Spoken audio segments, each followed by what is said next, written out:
कृष्णाय वासुदेवाय हरे परमात्मने प्रणतक्लेशनाशाय गोविंदाय नमो नमः। आप सभी पर भगवान केशव बांधव गोविंद अच्युत कृपा करें, ऐसी प्रार्थना करते हुए आइए श्रवण करते हैं ज्येष्ठ मास के शुक्ल पक्ष की एकादशी, जिसका नाम है निर्जला एकादशी, अर्थात बिना जल के इस व्रत को करना चाहिए।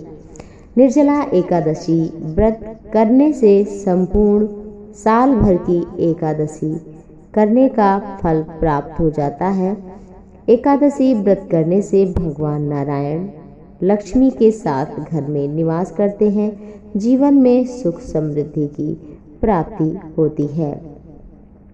निर्जला एकादशी के एक दिन पहले दशमी तिथि से शाम के समय से भोजन त्याग कर देना चाहिए। प्रातःकाल एकादशी को ब्रह्म मुहूर्त में स्नान इत्यादि कार्य करके निवृत्त होकर फिर आचमन केवल जल से करना चाहिए। आचमन करने के पश्चात जल नहीं धारण करना चाहिए और प्रातःकाल उठ करके धूप दीप नैवेद्य मिष्ठान इत्यादि से भगवान का पूजन करें, आराधन करें, आरती करें, वंदन करें, प्रणाम करें।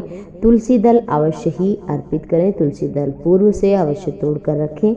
यदि भूल गए हों तो भगवान के लिए तोड़ा जा सकता है, क्योंकि सब कुछ परमात्मा का है। एकादशी के दिन तुलसी नहीं तोड़ना चाहिए, परंतु तुलसी के भाव में भगवान के लिए तुलसी दल ले लेना चाहिए।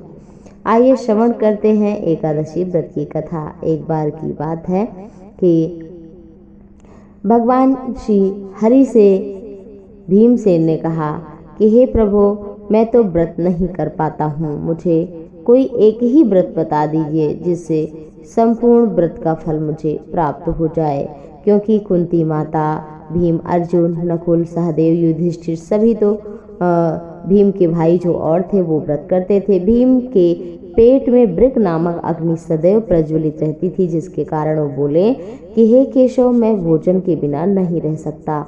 मुझे कोई ऐसा एक व्रत बताइए जिसके प्रभाव से पूर्ण फल मुझे हर व्रत का मिल जाए। भगवान श्री हरि बोले, हे वृकोदर, हे भीम, ज्येष्ठ मास के शुक्ल पक्ष की एकादशी का व्रत अगर तुम कर लो तो तुम्हें और किसी एकादशी या अन्य कोई व्रत करने की कोई आवश्यकता नहीं है। इस दिन जल नहीं ग्रहण करना चाहिए, केवल एक बार प्रातःकाल आचमन करना चाहिए और इस दिन भगवान श्री हरि की पूजा करनी चाहिए।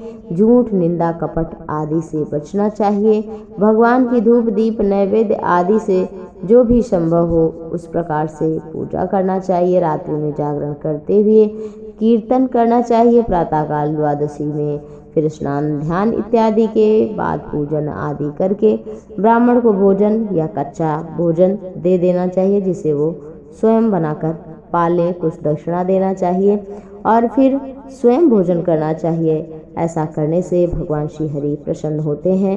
निर्जला एकादशी का दिन बड़ा पवित्र पावन माना जाता है। इस दिन घड़े का दान, पंखे का दान और फल का दान, मिष्ठान, चीनी, शक्कर आदि का दान किया जाना चाहिए। वस्त्र, पादुका, छाता आदि देकर ब्राह्मण जरूरतमंद गरीब का आशीर्वाद लेना चाहिए। हर जगह, हर पल, हर घड़ी भगवान की उपासना करें और अपने कर्म को भगवान से जोड़ें। आप सभी का जीवन शुभ मंगल होगा, कल्याणकारी होगा, ऐसी हमारी प्रभु से प्रार्थना है कि जीवन सभी का सुखमय हो। एकादशी जो निर्जला एकादशी है वो व्रतों में सर्वश्रेष्ठ मानी जाती है, क्योंकि यही एकादशी है जिसके करने के पश्चात दूसरा कोई व्रत करने की कोई आवश्यकता नहीं पड़ती। आप सभी पर नारायण कृपा करें, लक्ष्मी निवास करें आपके घर में, जीवन में। इसी शुभ प्रार्थना के साथ जय श्री